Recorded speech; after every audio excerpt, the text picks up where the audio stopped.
Assalamualaikum warahmatullahi wabarakatuh. Bismillahirrahmanirrahim. Ila hadratin Nabiul Mustafa Sayyidina Maulana Muhammadin wa ala alihi wa ashabihi wa dhurriyyatihi ya Sayyidina ya Rasulullah nasalqa syafa'ata yawmal akbar yawma la yanfa'u malun wala banun illa man atallaha biqalbin salim. Ila rohi jami masyayikhina wa syayikhina wa ila rohi jami abaina wa ummahatina Sallallahu Syekh Hasan bin Ahmad bin Muhammad bin Salim Anqaf. Syalillahi lahum al-Fatihah. A'udzu billahi minasyaitonir rajim. Bismillahirrahmanirrahim. Alhamdulillahi rabbil alamin arrahmanir rahim maliki yaumiddin. Iyyaka na'budu wa iyyaka nasta'in. Ihdinas siratal mustaqim. Siratal ladzina an'amta 'alaihim ghairil maghdubi 'alaihim waladdallin. Amin. Bismillahirrahmanirrahim. Alhamdulillahi rabbil alamin. Assalatu wassalamu ala sayyidil mursalin Sayyidina Maulana Muhammadin wa ala alihi wa sahbihi ajma'in. Inna ahsanal hadithi kitabullah wa khairul hadi hadi Muhammadin Rasulillah. Syarrul umuri muhdatsatuha wa kullu muhdatsatin bid'ah wa kullu bid'atin dhalalah. Kullu dhalalatin finnar. Qala al-mu'allifu rahimahullah ta'ala wa nafa'ana naf'an bihi wa bi'ulumihi fid dharaini amin. Bismillahirrahmanirrahim. Babus siwaki, bab siwakan. Air sudah kita bahas di beberapa minggu yang lalu, sekitar kurang lebih 2 bulan membahas tentang air. Selesai, maka kita akan lanjutkan dengan pembahasan terkait amaliyahnya, perbuatannya, turunan dari penggunaan air. Wa yutlaqu alaihi babu khisalil fitrati. Dalam bab siwak ini nanti juga kita akan bahas tentang hal-hal fitrah yang harusnya dilakukan oleh kita manusia. Jadi bukan hanya siwak, nanti kita akan bahas juga potong kuku, terkait dengan bulu-bulu ketiak, kemudian mohon maaf bulu-bulu kemaluan, itu secara syariat fikih bagaimana kita menyikapinya, apa dicabut, apa dikerok, apa dipotong, ya. Nanti kita akan bahas lebih dalam, akan tetapi pembahasan yang lebih banyak nanti yaitu terkait tentang siwak. Wa yusamma bab siwaki li'anna ma'dhumal kalami fih. Bab ini dinamakan bab siwak karena pembahasan yang paling banyaknya membahas tentang siwak atau gosok gigi. Saking terkenalnya bahasa siwak sampai kemudian kayunya dinamakan kayu siwak, padahal nama kayunya kayu arok. Tapi kalau kita beli di tukang kitab, kita beli di tukang minyak wangi, kita ngomongnya kayu siwak, ya. Padahal sebenarnya adalah kayu arok atau kayu irok. Al-khoslatul ula as-siwak. Hal fitrah yang pertama yang harusnya dilakukan manusia adalah as-siwak. Ta'rifuhu lughatan ad-dalku. Siwak dalam bahasa Arab kalau diterjemahkan secara tekstual itu berarti menggosok. Siwak itu berarti menggosok. Wa syar'an dalqul asnani wa ma hawalaiha bikulli syai'in khashina atau bikulli syai'in khashinin. Menggosok-gosokkan gigi dan sekitar gigi atau bagian dari gigi dengan sesuatu yang kasar. Menggosok dengan sesuatu yang kasar. Kalau kita perhatikan, bahasa gosok itu biasanya digunakan untuk melakukan gerakan bolak-balik dengan permukaan yang kasar. Makanya orang Jawa kalau ngomong nyetrika tuh bukan gosok, bukan. Kalau orang Jawa mah ngelicin namanya. Garap apa bi Arab ngelicin. Nah, ngelicin itu gosok. Ya. Karena memang secara bahasa harusnya ngegosok tuh menggunakan sesuatu yang kasar. Ya. Begitupun dalam pengertian fikih. Fikih itu kalau mengatakan kata menggosok berarti harus menggunakan sesuatu yang kasar. Fadlus siwaki, keutamaan siwak atau gosok gigi. Fil hadits anin Nabi sallallahu alaihi wasallam, laula an asyqa ala ummati la amartuhum bisiwaki 'inda kulli salatin. Kata Nabi Muhammad, andai saja saya tidak memberatkan kepada umat saya, maka saya akan memerintahkan umat saya untuk gosok gigi setiap mau sholat. Hadis ini berarti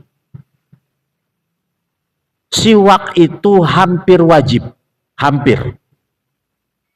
Karena Nabi Muhammad berkata, kalau bahasa sepatannya, takutnya ngeberatin doang. Kalau saya perintahkan setiap sholat harus bersiwak. Kalau nggak ngeberatin, saya bakal perintahkan itu. Kalau kita simpulkan, ya berarti Nabi Muhammad hampir mewajibkan.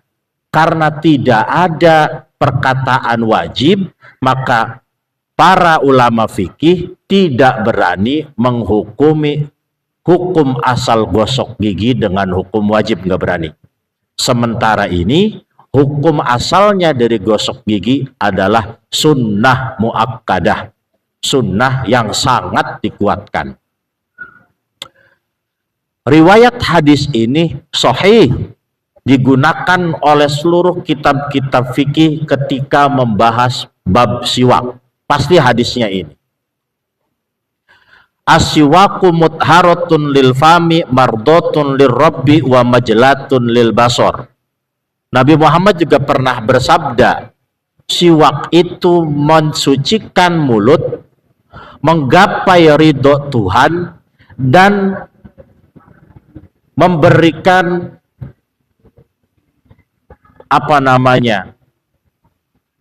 kejelasan terhadap penglihatan. Orang yang rajin siwak itu penglihatannya akan lebih terjaga. Entah secara medis ini hubungannya apa, tapi Nabi Muhammad berkata demikian, bahwa siwakan itu bisa memperjelas kinerja atau memperbaiki kinerja mata. Bahkan saya dulu diajarkan waktu di pesantren, kalau ada orang mau meninggal dunia, enggak mati-mati, lama aja sama matinya. Cengap-cengapnya dari maghrib dapat 3 hari, enggak mati-mati, cengap-cengap ya. Iya. Pertama, disiwakin giginya, digosok giginya, biar mulutnya fresh, nafasnya lancar keluarnya, bukan nyumpahin orang buat cepat mati, bukan. Tapi kita harus melihat orang mau mati itu dengan sudut pandang yang baik. Kalau ada orang udah cengap-cengap, ini makanya udah kagak lama lagi. Doanya jangan muluk-muluk. Mudah-mudahan nih disembuhkan. Udah jangan muluk-muluk. Doanya berikan yang terbaik. Kalau emang mau mati, jangan lama-lama. Makanya digosokin giginya, gosok, biar cepat proses najahnya itu, proses sakaratul mautnya itu biar lebih cepat. Kemudian kalau kita kan dibacakan surah Yasin. Kalau dulu di pesantren saya, selain surah Yasin juga dibacakan surah Ar-Ra'd. Dan itu terbukti. Orang nggak ninggal-ninggal dibacain surah Ar-Ra'd. Ar-Ra'd namanya surah Ar-Ra'd, artinya geledek. Meninggal. Beres baca Ar-Ra'dnya, meninggal. Nangis memang, tapi kan selesai. Udah. Maksudnya nggak lama-lama. Makanya kita berdoa setiap habis sholat itu kadang ada doa husnal khotimah. Salah satu husnal khotimah itu bagaimana caranya supaya mati itu prosesnya enggak terlalu lama, walaupun urusan meninggal itu urusan Allah Subhanahu wa ta'ala. Yang enak mah mati tidur melek udah beda alam tuh, itu enggak ribet-ribet ya meninggalnya. Itu hadis Nabi terkait bahwa orang yang siwakan itu mulutnya jadi suci, mendapatkan ridho dari Allah, kemudian memberikan penglihatan lebih baik. Hadis lagi berkata, raq'atani bisiwakin khairun min sab'ina raq'atan bi ghairi siwakin. 2 rakaat yang didahului dengan siwakan, dengan gosok gigi, lebih bagus daripada 70 rakaat tanpa gosok gigi. Kalau mau sholat biar pahalanya bobotnya lebih berat, maka gosok gigi dulu sebelum sholatnya. Bawa gosok gigi atau bawa kayu arok terserah. Kalau emang mau bawa gosok gigi nggak apa-apa, sambil wudhu sambil gosok gigi, lipat lagi, masukin kotaknya lagi, kantongin. Ada tuh mereknya Pepsodent, Ciptaden yang bisa ditekuk. Kalau misalnya nggak bisa pakai kayu arok, tapi kalau yang terbiasa pakai kayu arok, bawa kayu aroknya, kantongin kemana-mana. Ya, kalau perlu digantungin di leher, ya, atau gantungin di kunci motor. Udah gantungin aja, dia mah nggak bakal kenapa-napa, dia mah nggak bakal gimana-gimana. Cuman ada orang yang memang pengennya pakai sikat gigi aja, nggak mau pakai kayu arok. Ada lagi orang yang berpendapat begini, yang dapat kesunahan itu hanya yang menggunakan kayu arok. Ya, kalau pakai sikat gigi pakai odol mah nggak dapat kesunahan, karena sunnahnya karena Nabi Muhammadnya menggunakan kayu arok. Inilah yang harus kita pahami, bahwa dalam urusan fikih itu yang diutamakan adalah maqasidus syar'i atau tujuan syariat. Maksud tujuan syariat itu apa yang nantinya diperoleh dari pekerjaan itu. Contoh, Nabi Muhammad itu pakai kayu arok ketika gosok gigi, tujuannya adalah untuk membersihkan gigi.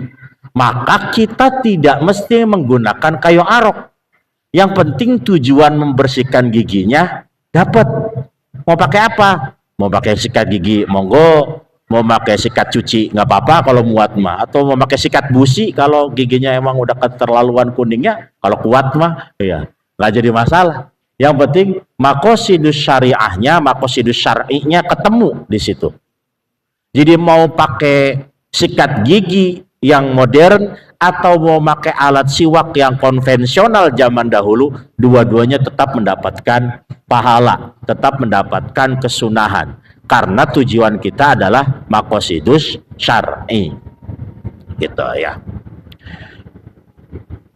Fadlus sholati bisiwaki ala sholati bi ghairi siwakin sab'ina di'fan. Hadis lagi mengatakan keutamaan puasa, keutamaan sholat dengan siwak berbanding dengan orang sholat tanpa siwak adalah 70 kali kelipatan. Pahalanya lebih banyak. Bisa jadi nanti di yaumil qiyamah saat dihisab kita, pahala kita bobotnya berat, padahal sholatnya cuman sholat wajib doang. Ternyata pas diteliti statistik di dalamnya didahului dengan adanya siwakan. Ya, ini menandakan bahwa kita itu jadi umat muslim tuh nggak terlalu sulit untuk nyari pahala. Apapun perbuatan kita itu yang tertera dalam kitab-kitab fikih ataupun kitab-kitab hadis dilakukan oleh Rasulullah itu berpotensi jadi pahala. Ya, jadi bapak, ibu yang dari usia kecil udah gosok gigi, dihitung aja. Itu tuh udah dicatat pahala. Ada bukunya khusus pahala siwak, udah ada catatannya di sana. Jadi insya Allah kalaupun masuk neraka dikupiaknya nggak lama-lama, ya dibersihinnya. Ini mah ada pahala siwak nih, rada banyak. Gitu. Kemudian Syekh Hasan ini menjelaskan tentang faedah-faedah siwak yang banyak sampai mencapai 70. Yang pertama, yazidu fil fasohati wal aqli wal hifzi. Orang yang rajin gosok gigi itu akan fasih ucapannya, akalnya juga baik, hafalannya juga terjaga. Kalau ada anak kita, di antara kita misalnya, mohon maaf, ada yang ngomongnya masih rada cadel, udah digosokin aja terus giginya, gosok terus. Nanti akan ketemu dari situ. Udah mulai bisa bunyi R, udah mulai bisa bunyi yang lainnya. Ya. Kemudian akalnya, orang yang rajin gosok gigi, akalnya akan lebih gampang menerima materi. Pak Eka coba melakukan penelitian di sekolahnya. Kalau ada siswa yang rada blow on, disuruh tong, ini lo matematikanya nilainya 20, 15, 20, 15. Pokoknya sekarang ke sekolahan bawa gosok gigi. Ya. Pokoknya tiap istirahat gosok gigi. Mau sholat duhur lu gosok gigi lagi. Coba teliti selama 2 sampai 3 bulan.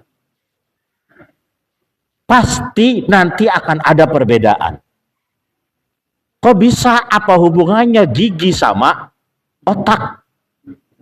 Begini, kebanyakan orang, mohon maaf, orang yang nyerna ilmu pengetahuan rada lambat itu berawal dari konsumsi makanan yang tidak bervitamin dan berprotein. Coba orang-orang kaya punten, orang-orang kaya yang mobilnya mewah, jarang yang anaknya blow on.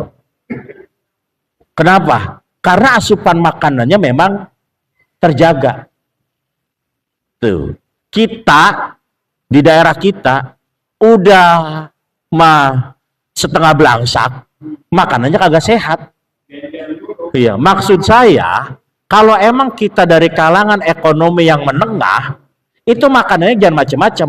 Udah tempe, tahu, telur, tempe, tahu, telur. Ini mah punten, mohon maaf. Anak dihajar sehari 3 kali makan seblak. Iya. Sehari 3 kali makan seblak, ntar makan ini, ntar makan itu. Sehari atau seminggu 3 kali oke, mungkin seminggu sekali oke. Tapi kan tiap hari nggak bagus. Makanya jangan salahkan ketika anak itu menerima pelajaran rada lambat. Terkadang kita emak bapaknya yang rada blow on ngasih makannya, ya sembarangan aja. Terus kalau orang-orang yang dalam ekonomi tinggi pasti menjaga higienis makanan dan higienisnya tempat tinggal. Berpengaruh tidak? Berpengaruh pasti. Makanya kenapa mereka itu dalam belajar cepat nerimanya? Karena mulutnya bersih. Orang-orang yang secara perekonomian menengah dan menengah ke bawah tidak memperhatikan itu. Jadi tingkat kecerdasan itu sebenarnya bisa kita rubah. Orang menengah ke bawah pun bisa cerdas, bisa pinter, bisa gampang terima pelajaran asal orang tuanya menjaga kebersihan, terutama mulutnya. Mulutnya, kayak gosok gigi. Tong bangun tidur, gosok gigi. Mau sekolah, gosok gigi. Dohor pulang sekolah, gosok. Udah sebanyak-banyaknya gosok gigi sehari semalam. Gak apa-apa itu mah. Nggak bakal giginya rontok, nggak bakal. Ada orang gosok gigi sehari 20 kali, giginya rontok? Nggak ada. Ya. Kecuali gosok giginya pakai batu kolar baru, ya rontok itu. Wal hifzi, hafalannya. Kalau bapak, karena kita udah rada mudanya duluan ya, hafalannya udah rada gampang hilang. Menit ini apal, setengah menit berikutnya lupa. Nah, itu udah hukum alam. Apa bahasa di surah Yasinnya itu, waman nu'ammirhu nunakishu fil khalqi.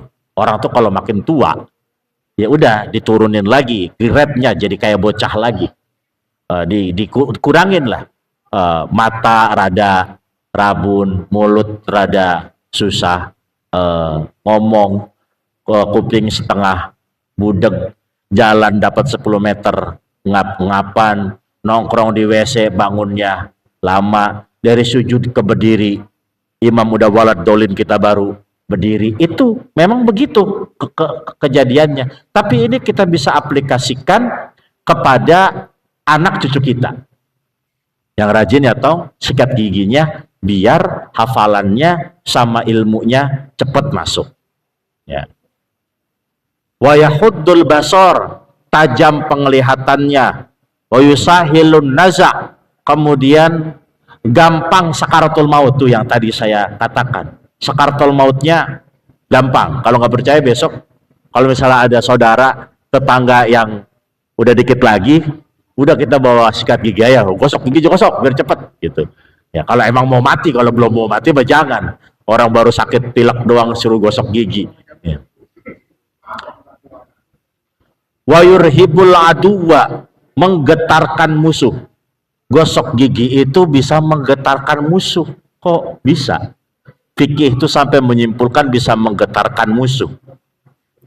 Kita itu kenapa takut sama macan? Kenapa takut sama macan? Gara-gara cakarnya apa gara-gara giginya? Gara-gara giginya. Makanya ada pepatah bagaikan macan yang ompong. Macan segalak apapun, kalau ompong mah enggak ada serem-seremnya. Inilah kenapa wa yurhibul aduwa. Orang kalau mau perang kemudian pas mau perang nyengir semuanya. Ayo nyengir, pasukan nyengir. Wah, geget semuanya. Takut. Ya. Itulah kenapa sekalian kita bahas kenapa oleh Nabi Muhammad itu diperintahkan untuk menyemir rambut. Tuh. Jadi sunnah nyemir rambut tuh sunnah. Sunnah betul nyemir rambut bagi mereka yang mau perang. Zaman dahulu mau perang Uhud deh.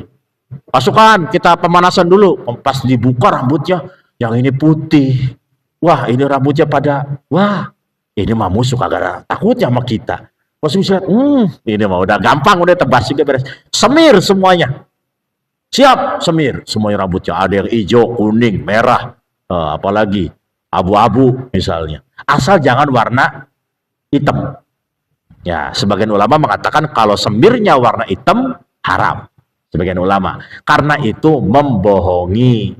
Ya, jadi semir semuanya semir. Pas semir kan musuh ngelihatnya. Wah, ini mah pasukannya. Pasukan tuh 30 sampai 35 tahun semua lagi seger-segernya. Padahal mah kalau kehujanan balik lagi putih. Itu. Jadi apa yang diperintahkan Nabi itu sebenarnya makosidus syariah. Ini mah anak pang di luar rambutnya disemir oren, kemudian ngomong, ini sedang menjalankan sunnah Nabi. PA namanya. Ini namanya tidak sesuai dengan makosidus syariah. Ya, padahal tujuan syariatnya adalah mau perang. Bukan gaya-gayaan rambut dimohak, disemir biru. Bukan kayak Japanese rock. Orang-orang rock di Jepang, bukan. Nabi Muhammad nyuruh nyemir itu bukan buat gaya-gayaan, tapi untuk menggetarkan musuh. Ya, gitu ya. Sama istri untuk menyenangkan suami. Boleh. Ya. Kalau tiba-tiba Bang Dodi main bola rambutnya disemir kuning semua biar kayak Christian Gonzalez, itu kagak ada tujuannya ya. Wa yudha'iful ajra, melipat gandakan pahala. Orang yang suka sikat gigi pahalanya dilipat gandakan. Baca Qur'annya dilipat gandakan, kemudian baca salawatnya juga pahalanya berlipat ganda. Wa yubti'us syaiba, kemudian memperlambat tumbuhnya uban. Kita yang belum ubanan rajin gosok gigi untuk memperlambat tumbuhnya uban, walaupun uban itu pasti nanti bakal datang. Ya, jadi jangan sampai ada orang yang punten ubanan kemudian kita hina, ya lu usia segini udah ubanan. Jangan. Justru usia 50 sampai 60 tahun masih hidup itu adalah prestasi. Ya. Bapak ada berapa Pak sekarang Pak usianya Pak? Ya. Tuh 64, prestasi Pak. Belum tentu orang bisa mencapai usia 64. Iya, bisa jadi 45 udah KO, udah defeat, udah ini 64 sudah masih ada. Itu prestasi semuanya. Ya. Wa yutayyibu raihatal fam, membuat mulut lebih wangi.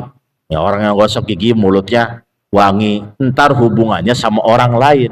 Kita kalau ngobrol sama orang mulutnya wangi, enak enggak? Enak. Kita ngobrol sama orang mulutnya bau, enggak enak. Mau tutup hidung, takut kesinggung. Kita ngomong, bang, lu mulutnya apa namanya? Emang ada yang konslet kabel dari dalam ya? Bosan kita, enggak enak kan?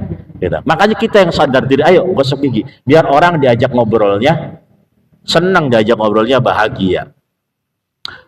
Wa yuzilul qalha wa sufratal asnan, kemudian membersihkan kotoran dan kuning-kuning pada gigi. Wa yashuddul lathata, kemudian memperkuat gusi. Wa yusaffiyal khilqata, kemudian memperbanyak pertumbuhan atau memperbaiki pertumbuhannya jadi lebih baik untuk anak dari gosok gigi tersebut. Wa yurdir rabb, bikin Tuhan menjadi ridho. Kalau kita ngomong sama orang aja mulutnya harus wangi, apalagi kita berbicara dengan Tuhan. Allahu Akbar, malaikat Raqib Atid nyatetnya enak, wangi ini mah. Kalau kita kemudian Allahu Akbar bau naga, malaikat Raqib Atidnya tutup hidung, entarnya takut nyatetnya salah doang. Ya. Wa yubayyidul asnan, memperputih gigi, atau bahasa kerennya apa sekarang kalau giginya diputihin, Bu? Apa ya namanya kalau di dokter gigi itu mutihin gigi, apa namanya? Scaling. Scaling itu yang kerak-keraknya disemprot pakai steam. Jadi disemprot pakai steam, alat steam buat gigi, itu scalingnya dihilangin. Iya. Sebenarnya scaling itu nggak usah kalau kita rajin gosok gigi. Ya. Kalau nggak rajin gosok gigi ya akhirnya harus di scaling pakai alat semprot yang berdorongan tinggi di tukang dokter gigi, 200.000. Coba kalau beli odol, bisa buat mandi odolnya. Iya.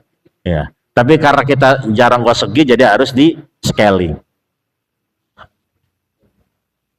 Wa yurithul ghina wal yusra. Nih, mewariskan kekayaan dan kemudahan.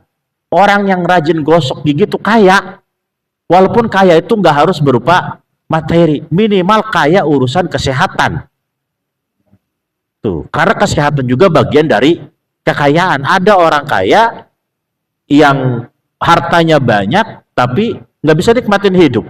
Duit mah ya seabrek-abrek, triliunan, miliaran, mobil bisa jadi Toyota Innova Zenix yang buat beli galonnya, tapi yang buat jalan-jalan mah beda lagi. Bisa jadi nggak nikmatin gara-gara sakit. Jadi kekayaan itu di sini bukan disebutkan hanya kekayaan harta, tapi kekayaan kesehatan. Dari mulut yang bersih akan menimbulkan kekayaan pada tubuh, sehat tubuhnya. Kalau tubuh kita sehat, kan nggak ke dokter.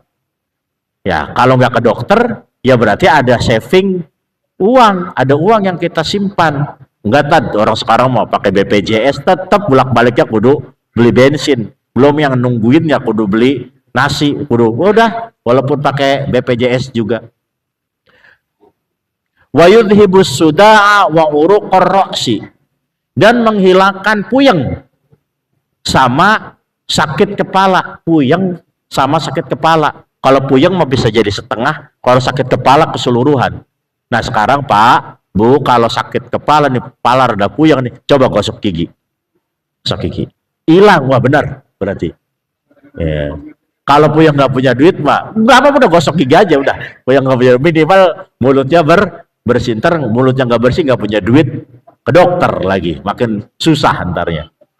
Wa yusahhihul mugdata, memperbaiki pencernaan, wa yuqawwiyaha, dan memperkuat pencernaan. Pencernaan jadi lebih baik, kemudian pencernaan juga jadi lebih kuat. Pokoknya udah kebersihan mah enak aja. Dan yang paling penting adalah wa yutahhirul qalba, membersihkan hati. Tuh, karena hati itu adalah gumpalan darah. Gumpalan darah itu berasal dari makanan. Makanan disaring jadi saripati, jadi gumpalan darah. Kalau gumpalan darahnya dari saripati yang kotor, maka hatinya ikutan kotor. Ya. Wa a'dhamuha annahu yudzakiru syahadata indal maut. Dan orang yang rajin siwakan, yang rajin gosok gigi, itu akan dimudahkan dalam melafalkan syahadah ketika hendak meninggal dunia. Ya, jadi baca syahadatnya gampang dengan cara rajin-rajin gosok gigi. Ahkamus siwaki khamsatun. Hukum siwakan ada 5. Ya. Sama seperti hukum syar'i. Hukum syar'i itu ada 5. Wajib, sunnah, makruh, mubah, haram. Hukum siwakan juga sama 5. Wajib kadang-kadang, sunnah hukum asal, makruh tergantung, haram tergantung, mubah tergantung. Wajibun wajib. Kapan kita siwakan itu jadi wajib? Idza tawaqqafat alaihi izalatu najasatin wa izalatu rihin karihatin li sholatil jum'ati wa idza nadharahu.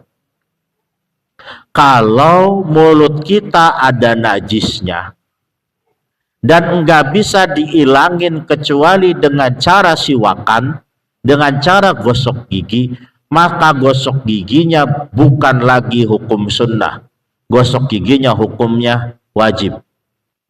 Ya, misal kita makan daging ayam. Daging ayam, kalau jengkol mah nggak najis. Kita makan daging ayam. Makan daging ayam paha atas. Itu tukang ayam motongnya nggak bersih. Pas kita gigit tai ayamnya moncrot di mulut, cerot tai di mulut. Di kumur-kumur masih ada. Baunya ini masih ada baunya nih. Coba tong ke anaknya, nih bapak lu jelangap nih. Hah, bah masih bau tai, bah. Kumur-kumur lagi masih bau tai. Maka di situ hukum gosok giginya wajib, udah bukan sunnah. Ya, hukum gosok giginya wajib sampai najisnya hilang. Karena najis itu bukan hanya sebatas wujud, tapi najis juga meliputi bau. Itu ya. Jadi kalau cuma bisa dihilangkan pakai gosok gigi, gosok giginya hukumnya wajib. Wa izalatu rihin karihatin, menghilangkan bau yang enggak enak ketika hendak sholat Jumat. Pas mau sholat Jumat, paginya sarapan uduk pakai jengkol. Jengkolnya jengkol yang bau jengkol apa, Mang Udin? Jengkol muda yang bau ya. Sarapannya pakai uduk, jengkol muda 0,5 kilo jengkol mudanya. Ayo digemetin. Bau mulutnya. Pas ketemu hari Jumat, kumur-kumur gak hilang juga. Maka karena itu bertepatan dengan hari Jumat, kita wajib menghilangkan bau mulut kita dengan cara gosok gigi. Kalau cuma dengan cara gosok gigi doang hilang ya. Tapi kayaknya jengkol mah rada susah ya. Kayak gosok gigi juga. Kayaknya kalau dicampur gosok giginya habis itu pakai Listerin ya. Kumur-kumur pakai Listerin. Kadang-kadang masih ada juga. Itulah kenapa jengkol itu ketika dikonsumsi hukumnya halal tapi makruh. Karena itu menyebabkan fitnah besar di WC umum, di WC masjid. Ya.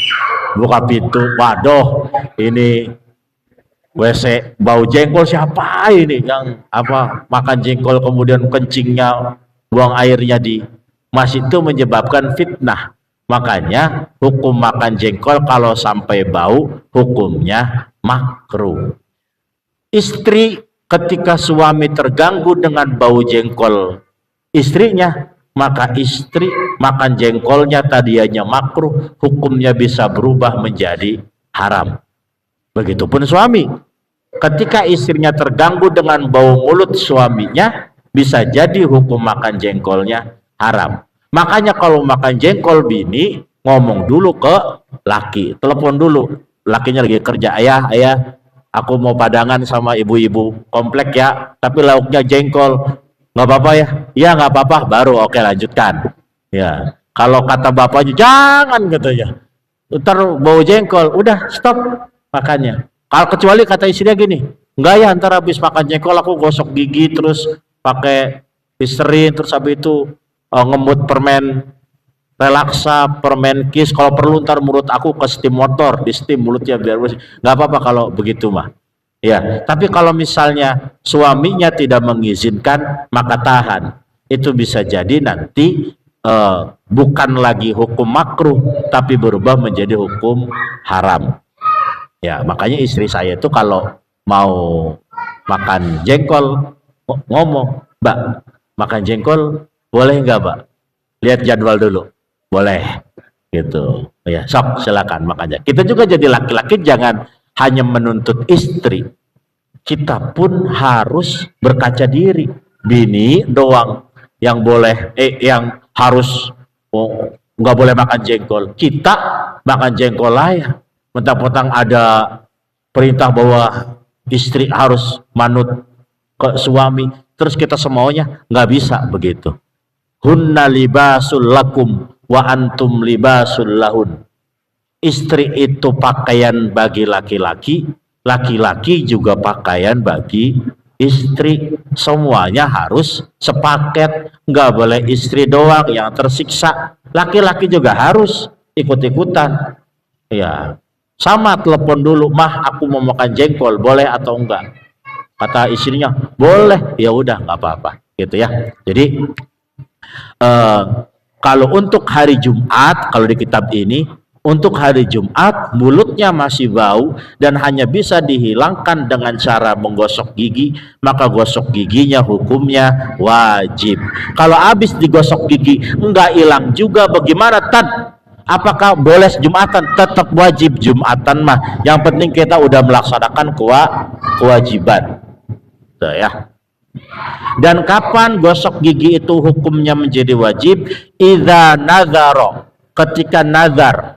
Ingat, nazar itu merubah hukum sunnah jadi wajib. Nazar merubah hukum sunnah jadi wajib. Gosok gigi hukumnya sunnah, tapi karena nazar berubah jadi wajib.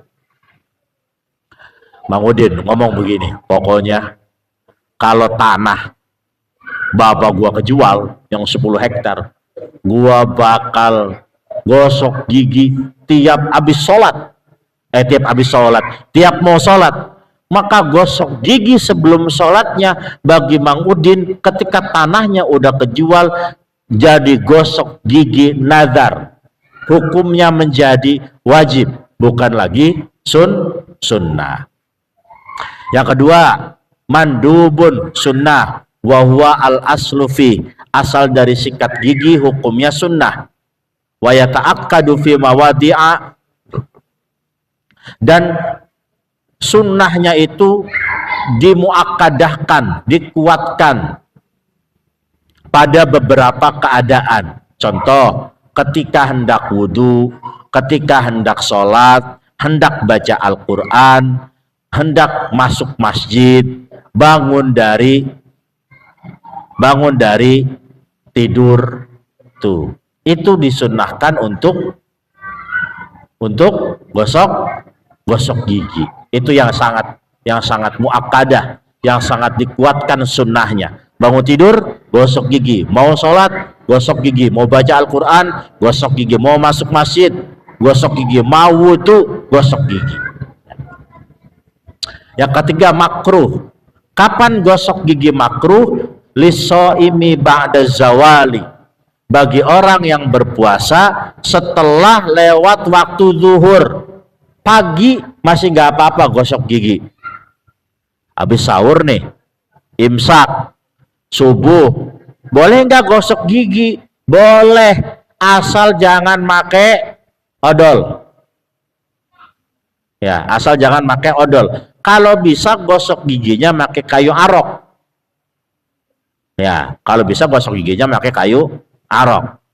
Kalau gosok giginya pakai odol setelah lewat subuh, berpotensi ada sisa-sisa manis-manis di dalam mulut yang ikut ketelen ketika kita nelen ludah. Itu yang bisa menyebabkan terjadinya batal puasa. Makanya kalau udah lewat subuh, gosok gigi boleh enggak? Boleh. Terutama pakai kayu arok. Kalau pakai sikat boleh, tapi jangan pakai odol karena ada manis-manisnya. Udah gosok gigi aja. Gosok gigi habis itu kumur-kumur, lepehin. Jangan keterlaluan gosok giginya. Yang penting gosok aja. Jangan sampai lidah-lidah kolak-lakan, nggak usah itu mah. Yang penting giginya aja supaya dapat kesunahannya aja. Kumur-kumurnya jangan kebanyakan kalau bulan puasa. Makanya saya waktu bulan puasa kemarin menjelaskan wudhu ketika puasa, kumur-kumurnya nggak boleh lebih dari 3 kali. Kalau lebih dari 3 kali, yang keempat kali kumur-kumurnya itu ketelan, batal walaupun nggak sengaja. Ya, kenapa?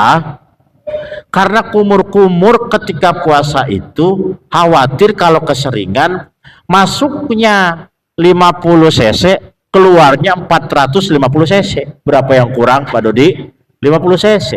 Kalau 10 kali kumur-kumur, 50 cc kali 10 kali 500 cc. 500 apa mililiter apa berapa? 500 mililiter kan lumayan, rada kenyang. Setengah liter kita udah minum ya.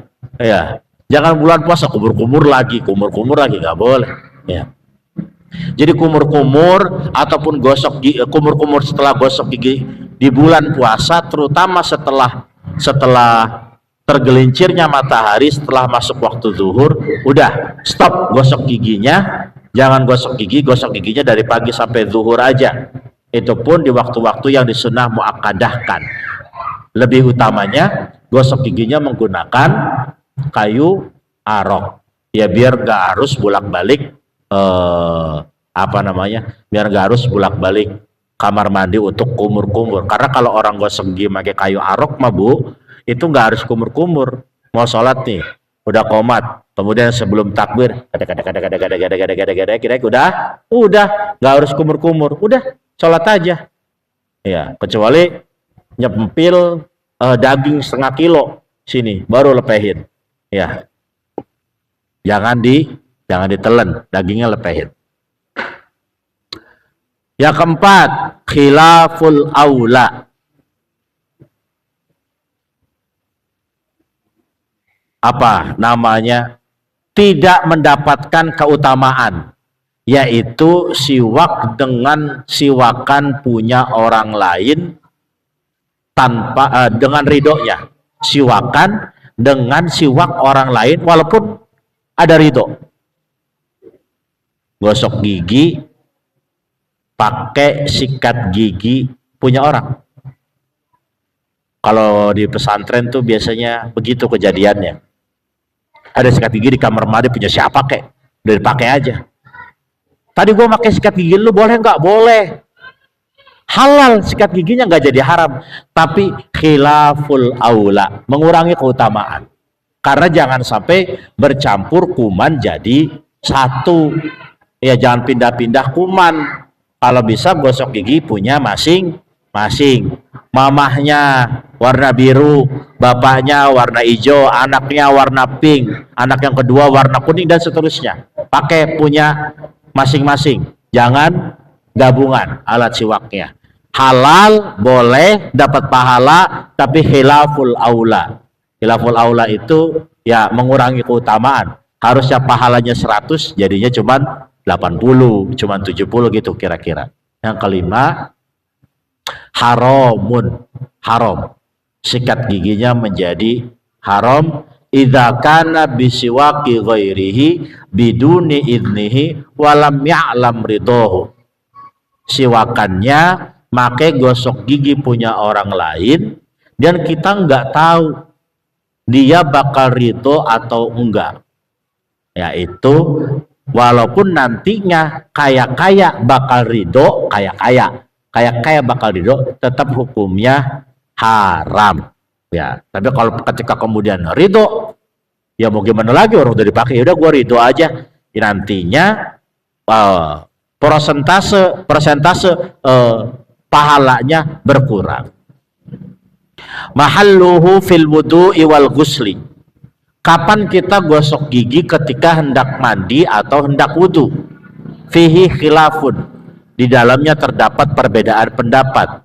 Fa'indar Romli mahalluhu qabla ghuslil kaffaini.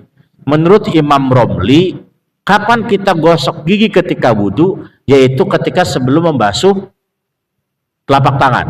Sebelum mulai wudhu, sebelum begini nih, kita gosok gigi dulu. Habis gosok gigi baru membasuh kedua telapak tangan, siap-siap buat wudhu. Itu menurut Imam Romli. Fayahtaju ila niyatin annahu sunnatun lil wudu'i aw lil ghusli. Itu niatkan gosok giginya, gosok gigi sunnah wudu, biar dapat tambahan pahala. Aw lil ghusli, atau sunnah untuk mandi. Sebelum mandi jangan digebur dulu, gosok gigi dulu baru mandi, ya. Wa inda Ibnu Hajar mahalluhu ba'da ghuslil kaffaini. Kalau menurut Imam Ibnu Hajar, gosok giginya itu setelah membasuh kedua telapak tangan. Mana yang mau dipakai silakan. Yang penting sebelum wudhu usahakan gosok gigi. Ya, mau pakai kayu arok ataupun pakai sikat gigi. Makanya mulai besok bawa sikat gigi kemanapun kita pergi. Kalau enggak, bawa kayu arok kemanapun kita pergi, supaya giginya tetap terjaga kebersihannya. Tapi kalau pakai kayu arok kudu teliti, karena kayu arok itu keras, kadang-kadang tidak bisa masuk ke dalam celah-celah yang kecil, ya. Makanya ada orang sering sikatan pakai kayu arok tapi giginya tetap ada punten, ada gudal-gudalnya. Kenapa? Karena memang dia tidak bisa masuk ke celah-celah kecil. Kecuali kayu aroknya kita teprek dulu ujungnya, trek baru bisa. Makanya untuk menyempurnakannya, kalau kita sering pakai kayu arok, ketika mandi mah tetaplah pakai sikat gigi. Apalagi sikat gigi yang sekarang sudah modern, ya, ada yang ujungnya lembut dan lain-lain, atau yang pakai mesin muter sendiri, kita gosok, terserah lah mau gimana, kayak yang penting gosok gigi. Runtutan siwak, keutamaannya ayakuna bi'udil aroki. Yang pertama pakai kayu arok, kemudian summa jaridin nakhli, kemudian pelepah kurma, pakai pelepah kurma. Oh, gimana kerasnya tuh zaman dulu, ya. Summa audi zaituni, kemudian pakai kayu zaitun. Kalau nggak ada kayu arok, pelepah kurma, pakai kayu zaitun. Summa kulli adin lahu raihatun illa raihan, atau kalau nggak ditemukan juga pakai kayu apapun yang ada wanginya, ya, pakai kayu apapun yang ada wanginya. Kayu apa yang ada wanginya? Kayu minyak wangi. Kayu apa? Kayu minyak wangi lagi. Kayu minyak kayu putih gitu.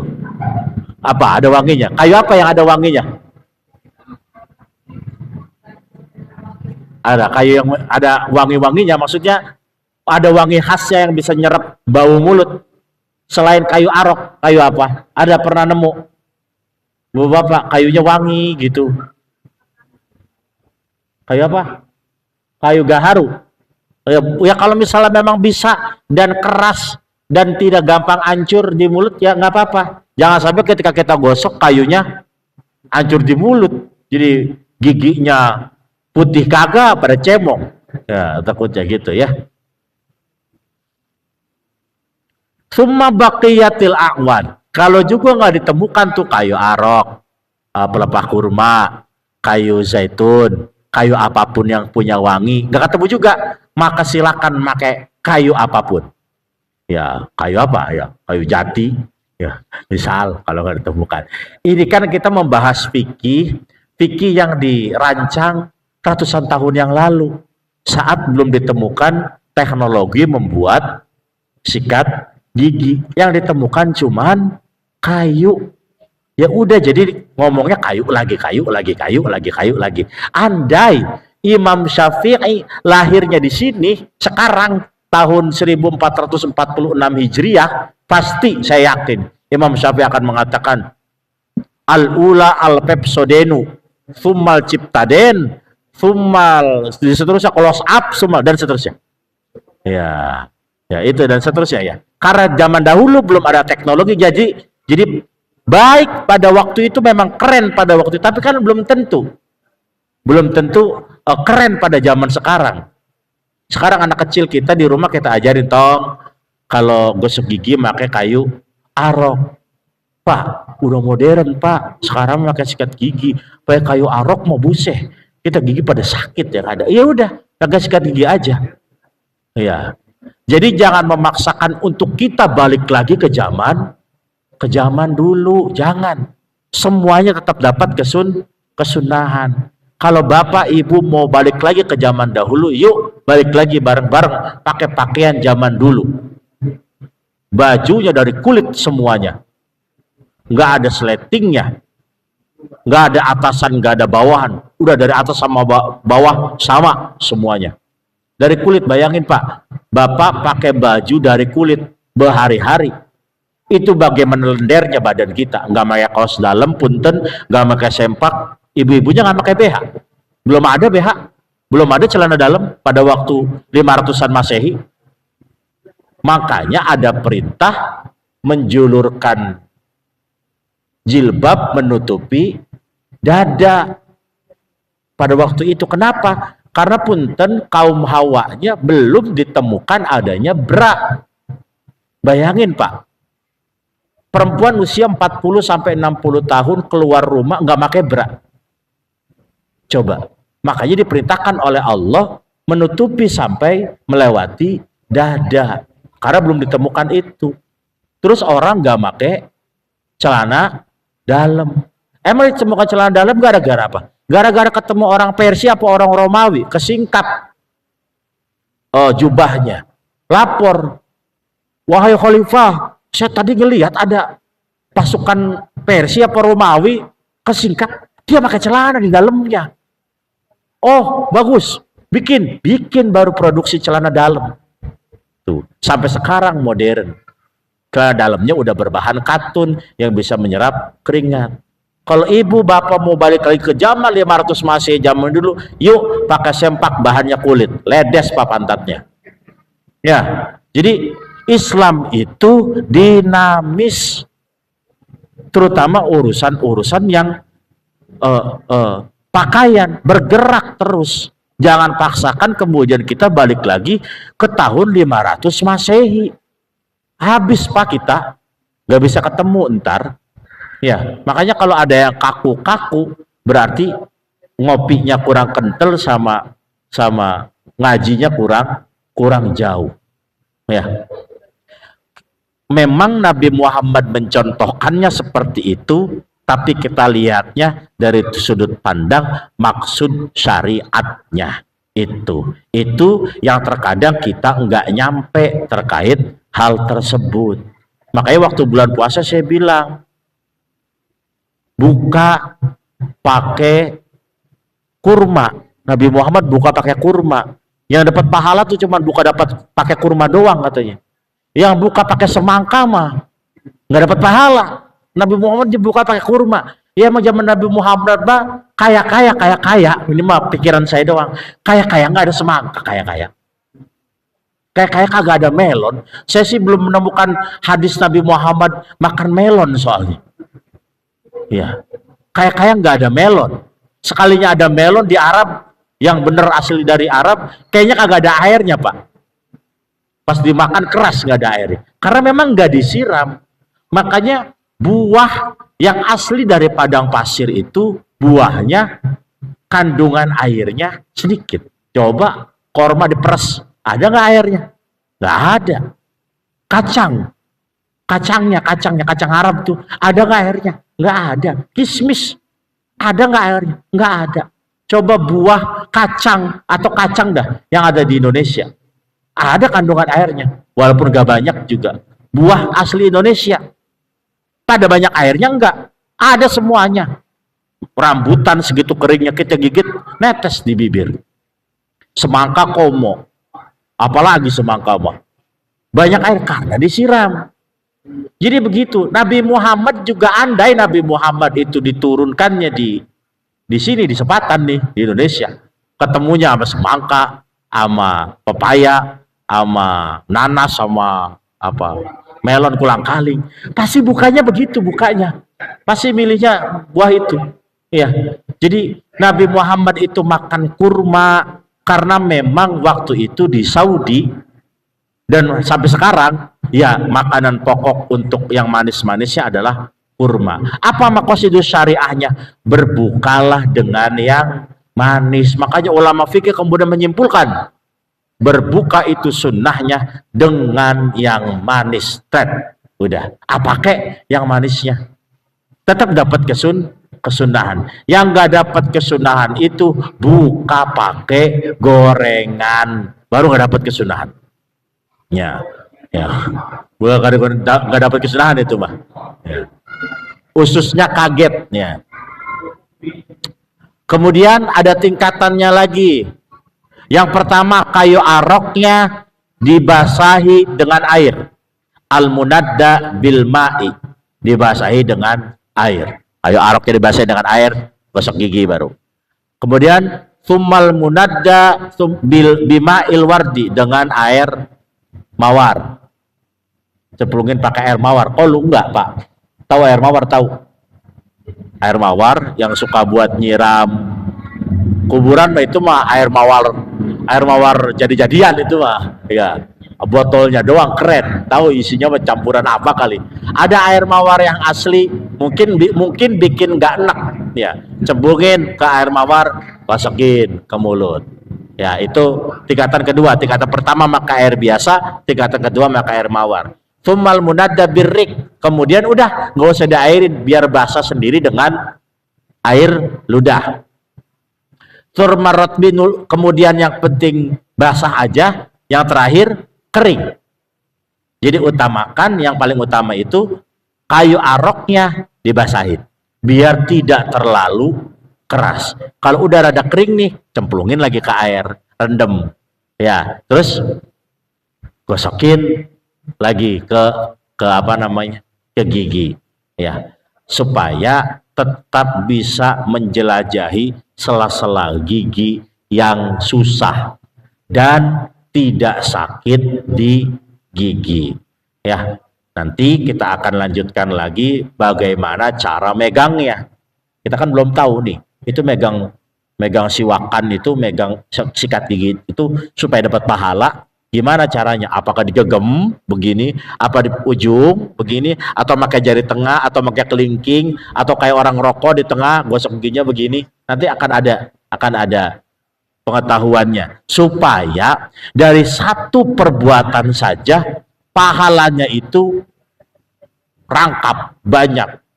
Siwakannya pahala, megangnya pahala, diceburin ke airnya pahala, sebelah kanan dulunya pahala, cara megangnya pahala, waktu-waktunya pahala, kan enak ya. Jadi nggak harus ribet-ribet nyari pahala yang susah-susah ya. Udah dari sesuatu yang kecil kita mulai rubah sedikit demi sedikit, nanti insya Allah akan dapat pahala yang walaupun kelihatannya kecil tapi timbangannya besar. Kaifiyatu maskihi wallahu a'lam bishawab wa ilaihi marji wal ma'ab. Al-Fatihah. A'udzubillahi minasyaitonir rajim. Bismillahirrahmanirrahim. Alhamdulillahirabbil alamin arrahmanir rahim maliki yaumiddin. Iyyaka na'budu wa iyyaka nasta'in ihdinas siratal mustaqim siratal ladzina an'amta 'alaihim ghairil maghdubi 'alaihim waladdallin. Amin. Amin ya Allah ya rabbal alamin. Rabbana auzi'na an nashkura ni'mataka allati an'amta 'alaina wa 'ala walidaina wa an na'mala shalihan tardahu bi rahmatika ya arhamar rahimin. Rabbana atina fid dunya hasanah wa fil akhirati